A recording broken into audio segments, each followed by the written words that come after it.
கர்த்தரும் இரட்சகரும் ஆகிய இயேசு கிறிஸ்துவின் நாமத்தினாலே இந்த காலை வேளையிலே உங்களை அன்போடு விட வாழ்த்துகிறேன். உங்களுக்கு கிருபையும் தேவ சமாதானமும் உண்டாவதாக.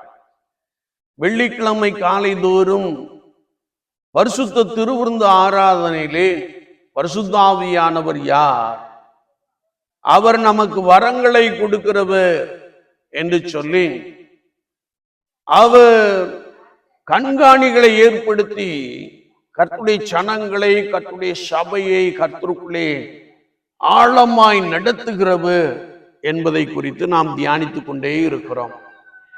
கண்காணிகளின் கடமை அல்லது டியூட்டிஸ் ஆஃப் அ பாஸ்டர் என்று நாம் அந்த வார்த்தைகளை தியானித்துக் கொண்டிருக்கின்ற பொழுது, ஒரு போதகர் அல்லது ஒரு அப்போஸ்தலர், ஒரு மேய்ப்பன் ஜனங்களை கிறிஸ்துவுக்குள்ளாக வழிநடத்த வேண்டும் என்பதை குறித்து நாம் தியானித்துக் கொண்டு இருக்கிறோம். அப்படி என்றால் அவர் ஆன்மீக ஆலோசனை கொடுப்பவராக இருக்க வேண்டும் என்பதை குறித்து நாம் ஒவ்வொன்றாய் தியானித்துக் கொண்டு இருக்கிறோம். முதலாவது நாம் தியானித்த பொழுது, நீங்கள் உங்கள் சரீரங்களை பரிசுத்தமும் தேவனுக்கு பிரியமான ஜீவ பலியாக ஒப்புக் கொடுங்கள் என்று சொல்லி நாம் தியானித்தோம். இது புத்தியுள்ள ஆராதனை. இரண்டாவதாக, நீங்கள் இந்த பிரபஞ்சத்திற்கு ஒத்த வேஷம் தெரியாமல் தேவனுடைய நன்மையும் பிரியமும் பரிபூரணமான சித்தம் இன்னதென்று நீங்கள் பகுத்தறிய வேண்டும் என்று சொல்லி நாம் கர்த்தருடைய வார்த்தையை தியானித்தோம். இன்றைக்கு மூன்றாவதாக ரோமாபுரியாருக்கு நிருபம் 12ஆம் அதிகாரம் 5ஆம் வசனத்தை நாம் வாசிக்கின்ற பொழுது, அநேகராகிய நாமும் கிறிஸ்துவுக்குள் ஒரே சரீரமாயிருக்க ஒருவருக்கொருவர் அவயவங்களாயிருக்கிறோம் என்ற ஒரு வசனத்தை நாம் இங்கே வாசிக்க முடியும். நாம் கிறிஸ்துவுக்குள் ஒருவருக்கொருவர் அவயவமாய் இருக்கிறோம் என்ற வார்த்தையின்படி, ஒருவேளை நான் அப்படிப்பட்ட ஒரு அனுபவம் நிறைந்தவர்களாக கர்த்தருடைய சபையிலே கர்த்தரை ஆராதிக்க வேண்டும் என்பதை குறித்து வேத வாக்கியங்கள் மிக தெளிவாக நமக்கு கற்றுக் கொடுக்கிறது.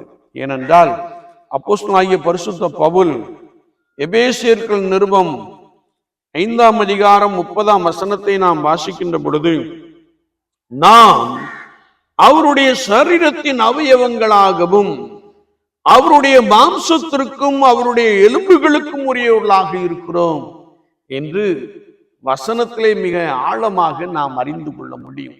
எந்த ஒரு மனிதன் கர்த்தராகிய இயேசு கிறிஸ்துவால் தெரிந்து கொள்ளப்பட்டு அழைப்பை பெற்று பரிசுத்த சபையிலே நாட்டப்பட்டு இருக்கிறார்களோ, அவர்கள் கிறிஸ்துவின் அவயவங்களாக இருக்கிறார்கள் என்பதை குறித்து வார்த்தை மிக ஆழமாக கற்றுக் கொடுக்கிறது. இதை குறித்து அப்போஸ்தலனாகிய பரிசுத்த பவுல் கொலோசேயர்கள் நிருபம் 3ஆம் அதிகாரம் 3ஆம் வசனத்தை நாம் வாசிக்கின்ற பொழுது, நீங்கள் மரித்தீர்கள் என்று சொல்லுகிறார். நீங்கள் மரித்தீர்கள். நாம் பாவத்திற்கு மரித்து இயேசு கிறிஸ்துவுக்கென்று பிழைத்திருக்கிற அனுபவம் உடையவர்களாக கர்த்தருடைய சபையிலே நாட்டப்பட்டு இருக்கிறோம். அது மாத்திரமல்ல, நீங்கள் பாவத்திற்கு மரித்து விடுகின்ற பொழுது உங்கள் ஜீவன் கிறிஸ்து இயேசுவுக்குள் தேவனுக்குள் மறைந்திருக்கிறது என்ற ஒரு வார்த்தையை நாம் மிக ஆழமாக அறிந்து கொள்ள முடியும்.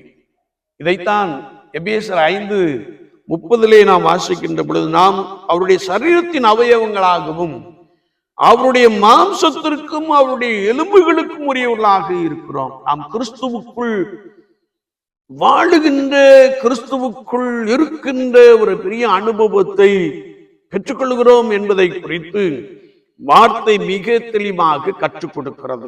ஒருவேளை நீங்கள் மரித்தீர்கள், உங்கள் ஜீவன் கிறிஸ்துவுக்குள், கிறிஸ்துவுடனே தேவனுக்குள் மறைந்திருக்கிறது என்ற ஒரு அனுபவம் நம்முடைய வாழ்க்கையிலே பலமாய் காணப்படும்படியாய் எபேசியர் 4:22 சொல்லப்பட்டபடி பழைய மனுஷனை களைந்து போட்டு என்று வேதம் சொல்லுகிறது.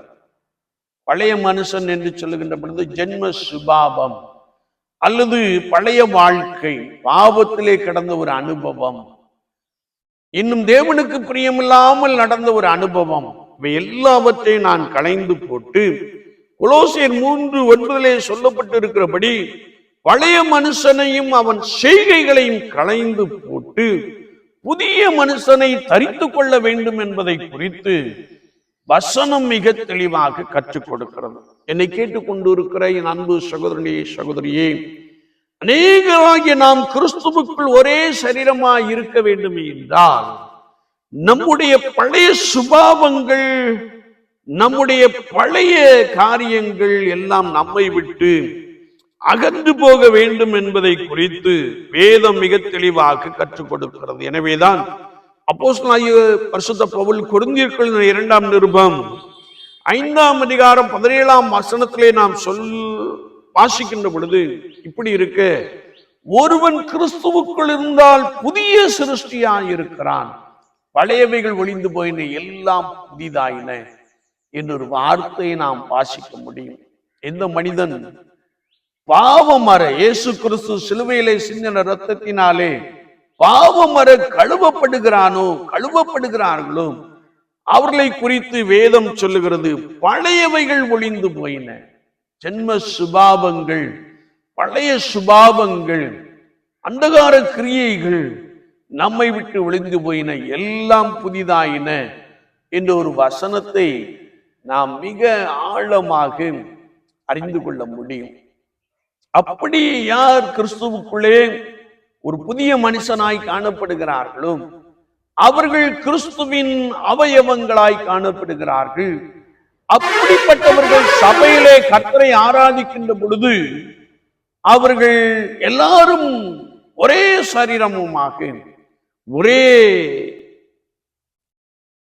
அவயவங்களாக காணப்படுகிறார்கள், ஒருவருக்கொருவர் அவயவங்களாக காணப்படுகிறார்கள். அப்படி என்றால் ஒரு அவயவம் பாடுபடுகின்ற பொழுது, நம்முடைய சரீரத்தை நாம் எடுத்துக் கொள்ளுகின்ற பொழுது, நம்முடைய காலிலே ஒரு முள் தைத்து விட்டது என்றால் அதனுடைய காரியம் மூளைக்கு சென்று உடனே கை உதவி செய்கிறதை நாம் பார்க்க முடியும், அந்த முள்ளை பிடுங்கி போடுகிறதை நாம் பார்க்க முடியும்.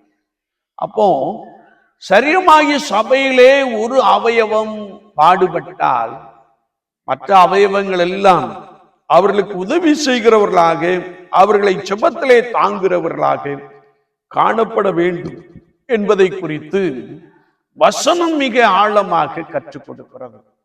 இதை ஒரு தியாலஜின்னு சொல்லுகின்ற பொழுது மற்றவருடைய பிரச்சனைகளை, மற்றவருடைய வேதனைகளை தன்னுடைய ஷூக்குள்ளே தன்னுடைய காலை வைத்து, எப்படி ஒரு மனிதன் தன்னுடைய ஷூலே தன்னுடைய காலை வைக்கிறானோ அதே போல மற்றவருடைய பிரச்சனைகளை, மற்றவருடைய வேதனைகளை அவன் தன்னுடையதாக கருதி அதற்கு நாம் ஒருவேளை உதவி செய்கிற ஒரு நபராக மாறிவிட வேண்டும் என்பதை குறித்து வசனம் மிக தெளிவாக கற்றுக் கொடுக்கிறது. யாரெல்லாம் கிறிஸ்துவுக்குள் ஒரே சரீரமாய் கிறிஸ்துவுக்குள் அவயவங்களாய் காணப்பட்டார்களோ அவர்கள் எல்லாரும் தங்களுடையவர்களை பகிர்ந்து கொடுத்தார்கள், ஒன்றுமில்லாதவர்களை நேசித்தார்கள்.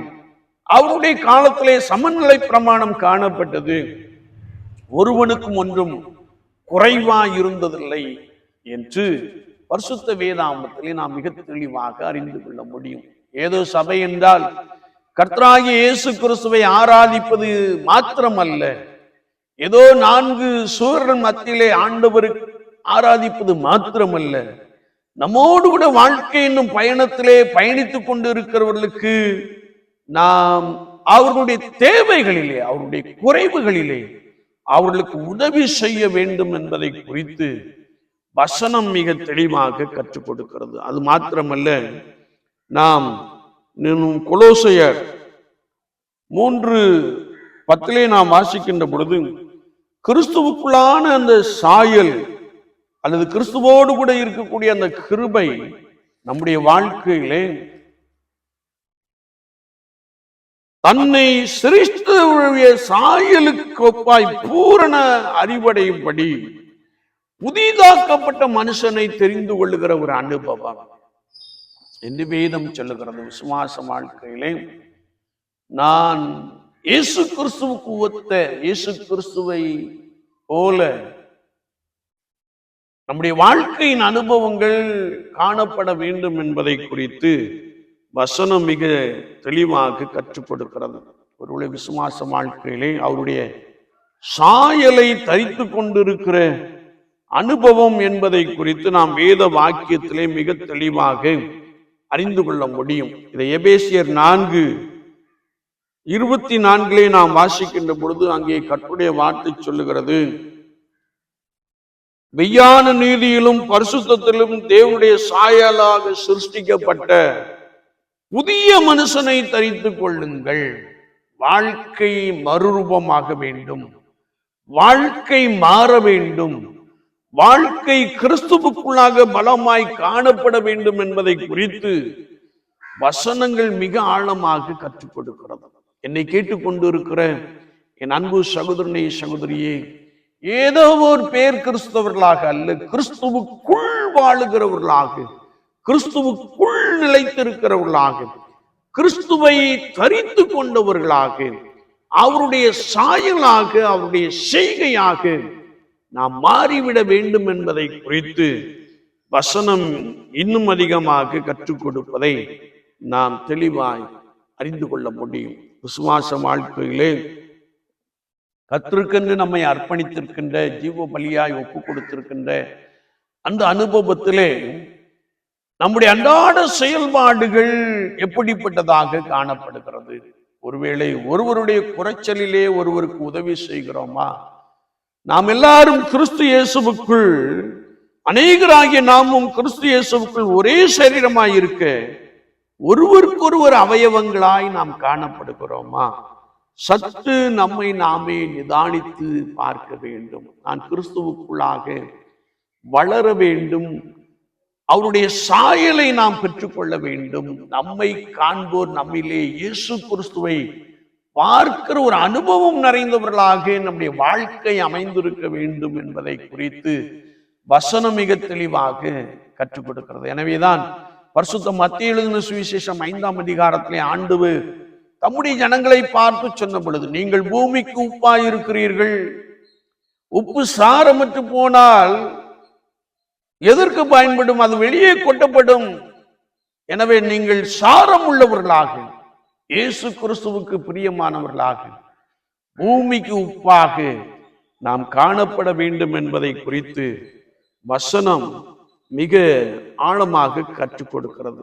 இந்த உப்பினுடைய தன்மையை நாம் பார்க்கின்ற பொழுது, இந்த உப்பு ஒரு ஒயிட்டாய் இருக்கும், பியூரிட்டியை குறிக்கிறது, பரிசுத்தத்தை குறிக்கிறது. அது தன்னை கரைத்து எல்லாருக்கும் சுவையை கொடுக்கும். யாரெல்லாம் பயன்படுத்துகிறார்களோ அனைவருக்கும் ஒரே சுவையை அது கொடுக்கும். தன்னை கரைத்து மற்றவர்களுக்கு பயன்படும், மற்றவர்களுக்கு சுவையை கொடுக்கும். அது மாத்திரமல்ல, அது பதப்படுத்துவதற்கு பயன்படுத்தப்படும். இந்த உப்பை எல்லாரும் விரும்புவார்கள். பழமொழி ஒன்று சொல்லுவார்கள், உப்பில்லாத பண்டம் குப்பையிலே என்று சொல்லுவார்கள். உப்பு இல்லாமல் எந்த ஒரு வீடும் இருக்க முடியாது, உப்பு இல்லாமல் எந்த ஒரு சமையலும் நடக்க முடியாது. எனவே இந்த உப்பு எதை குறிக்கிறது என்றால், ஒரு கட்டளை விசுவாசி எல்லாராலும் விரும்பப்படத்தக்கவர்களாக காணப்பட வேண்டும், எல்லாருக்கும் பயன்படுகிறவர்களாக விசுவாச வாழ்க்கையிலே காணப்பட வேண்டும் என்பதை இந்த உப்பு நமக்கு மிக தெளிவாக எடுத்து காண்பிக்கிறது. ஆண்டவர் அடுத்தபடியாக சொன்னார், நீங்கள் பூமிக்கு வெளிச்சமாய் இருக்கிறீர்கள். வெளிச்சம் நல்லது என்று ஆண்டவர் கண்டார்.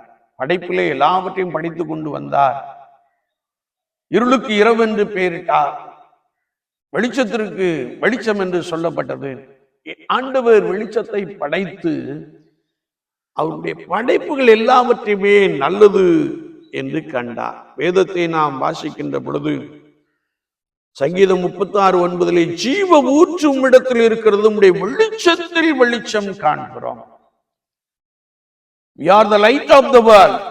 நாம் உலகத்திற்கு வெளிச்சமாய் இருக்கிறோம். இயேசு கிறிஸ்துவின் வெளிச்சத்தை பிரதிபலிக்கிற ஒரு நபராய், இயேசு கிறிஸ்துவின் வாழ்க்கையை பிரதிபலிக்கிற ஒரு நபராய் நாம் காணப்பட வேண்டும். நீதிமொழியின் புஸ்தகம் 6ஆம் அதிகாரம் 23ஆம் வார்த்தையை நாம் வாசிக்கின்ற பொழுது, வேதமே வெளிச்சம் என்று எழுதப்பட்டு இருக்கிறது. இந்த பரிசுத்த வேதாகமத்தில் காணப்படுகிற ஜீவ வார்த்தைகள், வாழ்வளிக்கிற வார்த்தைகள் இருளான ஒரு மனிதனுக்கு வெளிச்சத்தை கொடுக்கிறதாக காணப்படுகிறது. எனவேதான் சங்கீதக்காரன் அழகாய் சொல்லுகிறார், கர்த்தருடைய வசனம் என் கால்களுக்கு தீபமும் என் பாதைக்கு வெளிச்சமாயிருக்கிறது என்று சொல்லுகிறார். ஆண்டவருடைய வசனம், ஆண்டவருடைய வேதம் வெளிச்சம். சங்கீதம் 119, 105 நாம் அப்படி வாசிக்க முடியும். அது மாத்திரமல்ல, பிரசங்கி 11:7 வெளிச்சம் இன்பம் என்று வேதத்திலே வாசிக்கிறோம். இன்னும் 1 யோவான் 1:5 நாம் வாசிக்கின்ற பொழுது தேவன் ஒளியாய் இருக்கிறார், அவருக்குள் எவ்வளவேனும் இருள் இல்லை, அவரை விசுவாசிக்கிறவன் ஒளியிலே நடக்கிறான் என்று எழுதப்பட்டு இருக்கிறது. என்னை கேட்டுக்கொண்டு இருக்கிற என் அன்பு தெய்வ ஜனங்களே, விசுவாச வாழ்க்கையிலே, ஆன்மீக வாழ்க்கையிலே நான் தேவ சாயலை பெற்ற ஒரு நபராய், இயேசு கிறிஸ்துவுக்குள் பலமாய் வாழுகிற ஒரு நபராய், நான் வாழுகின்ற சமுதாயத்திலே மற்றவர்களுக்கு வெளிச்சம் கொடுக்கிற ஒரு நபராய் நம்முடைய வாழ்க்கை அமைந்து காணப்படுகிறதா? சற்று நம்மை நாமே ஆராய்ந்து பார்ப்போம். ஆதி திருச்சபைக்கு நாம் திரும்புவோம். ஆதி திருச்சபையிலே பரிசுத்த ஆவியானவரால் நிரப்பப்பட்டவர்கள், நற்சாட்சி பெற்றவர்களாய் வாழ்ந்தார்கள். அவர்கள் அநேகரை கண்டு இயேசு கிறிஸ்துவை விசுவாசித்தார்கள். ரட்சிக்கப்படுகிற ஜனங்களை கர்த்தர் அனுதினமும் சபையிலே சேர்த்து கொண்டு வந்தார். எனவே இந்த ஆன்மீக ஆலோசனையிலே ஆண்டவர் நமக்கு கொடுக்கிற வார்த்தை, நாம் எல்லாரும், அநேகராகிய நாமும் கிறிஸ்துவுக்குள் ஒரே சரீரமாய் இருக்க ஒருவருக்கொருவர் அவயவங்களாய் இருக்கிறோம் என்ற வசனத்தின்படி நாம் ஒருவருக்கொருவர் அவயவங்களாக காணப்படுவோம். ஒரே மனம், ஒரே சிந்தை, ஒரே இருதயம் உடையவர்களாக நாம் கர்த்தரை ஆராதிப்போம். கர்த்தருடைய வாழ்க்கையிலே பலத்த நன்மைகளை கொடுப்பார். கர்த்தர் உங்களுக்கு மாத்திரமல்ல, உங்களோடு கூட வாழ்ந்து கொண்டு இருக்கிற அந்த சமுதாயத்திலே எல்லாரையும் கர்த்தர் பலப்படுத்துவார், ஆசீர்வதிப்பார். ஆண்டவருடைய நாமம் உங்கள் மூலமாய் மகிமைப்படும். எனவே ஒவ்வொரு நாளும் கிறிஸ்துவிலே பலப்படவும், இயேசு கிறிஸ்துவுக்குள்ளாய் ஆழமாய் வளர்ந்து வரவும் ஆண்டவர் பரிசுத்த வேதத்தை கொண்டு நமக்கு சிறப்பான ஒரு நன்மையை, சிறப்பான ஒரு ஆலோசனையை கர்த்தருடைய ஆவியானவர் கொடுத்து கொண்டிருக்கிறார்.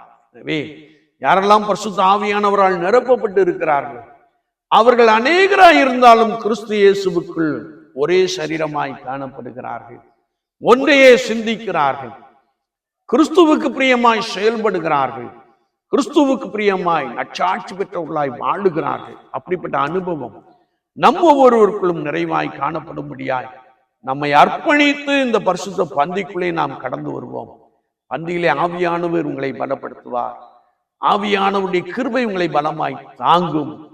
நீங்கள் ஆதி திருச்சபைக்கு ஒத்த ஒரு அனுபவத்தை உடையவர்களாய் மாறுவீர்கள். கிறிஸ்துவின் சுவிசேஷம், கிறிஸ்துவின் ராஜ்யம் நாம் இருக்கின்ற இடத்திலே கட்டி எழுப்பப்பட ஆண்டவர் அதிகமாய் உதவி செய்வாராக. ஆமீன், ஆமீன். நாம் ஜெபிப்போம். நேசிக்கிற நல்ல ஆண்டவரே, இந்த காலை வேளைக்காக நாங்கள் உமக்கு நன்றி செலுத்துகிறோம். காலைதோறும் கிருபைகள் புதியவைகளாய் இருக்கிறபடினால் உம்மை ஸ்தோத்திரிக்கிறோம். பரிசுத்த ஆவியானவர் யார் என்பதை குறித்து வேதத்தின் அடிப்படையிலே தியானிக்கும்படியாய் கிருபை செய்தீரே, உமக்கு நன்றி செலுத்துகிறோம். கேட்கும்படியா நம்முடைய ஜனங்களுக்கு உதவி செய்தீரே, நாங்கள் உம்மை துதிக்கிறோம், உம்மை ஸ்தோத்திரிக்கிறோம். இவர்கள் வசனத்தை கேட்கிறவர்களாக மாத்திரமல்ல, அதன்படி செய்கிறவர்களாக காணப்பட பரிசுத்த ஆவியானவர் நித்தமும் உதவி செய்வீராக. வந்திருக்கிற யாவரையும் பலப்படுத்தும். பரிசுத்த பந்தியிலே பிரசன்னவர்களோடு கூட இடைப்படட்டும். ஆண்டவருடைய நோக்கம் இந்த பூலோக வாழ்க்கையிலே இந்த கர்த்தருடைய சபையின் மூலமாய் பலமாய் நிறைவேற, ஆதி திருச்சபைக்கு ஒத்த ஒரு சாயலை பெற்றுக்கொள்ள, கிறிஸ்துவின் சாயலை பெற்றுக்கொள்ள, கிறிஸ்துவின் செய்கையாய் மாறிவிட ஆண்டவர் ஒவ்வொருவருக்கும் உதவி செய்வீராக. எங்கள் மூலமாய் உம்முடைய நாமம் மாத்திரம் மகிமைப்படட்டும். அப்படிப்பட்ட ஒரு பெரிய அனுபவம் ஆண்டவரே எங்களுடைய வாழ்க்கையிலே நித்தமும் காணப்படும்படியாய் கிருபை தார். ஒவ்வொருவரையும் உடைய சமூகத்திலே அர்ப்பணிக்கிறோம். பிள்ளைகளை உடைய சமூகத்திலே அர்ப்பணிக்கிறோம். கர்த்தர் ஆசீர்வதிப்பீராக. இயேசு கிறிஸ்துவின் நாமத்தில் ஜெபங்கேளும் பரிசுத்த பிதாவே. ஆமீன், ஆமீன்.